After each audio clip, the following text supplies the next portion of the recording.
பழைய ஓய்வூதிய திட்டத்தை அமுல்படுத்த வேண்டுமென வலியுறுத்தி உள்ளிட்ட 5 அம்ச கோரிக்கையை வலியுறுத்தி 6ஆம் தேதி காலை 11 மணி முதல் தேனி கலெக்டர் அலுவலகம் முன் காத்திருப்பு போராட்டத்தில் ஈடுபட்டனர்.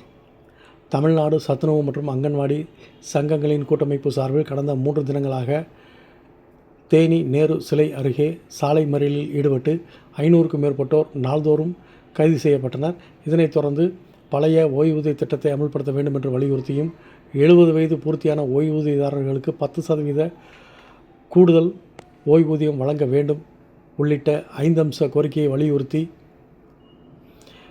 தேனி மாவட்ட ஆட்சியர் அலுவலகம் முன் 500க்கும் மேற்பட்ட தமிழ்நாடு சத்துணவு மற்றும் அங்கன்வாடி சங்கங்களின் கூட்டமைப்பினர் காத்திருப்பு போராட்டத்தில் ஈடுபட்டனர்.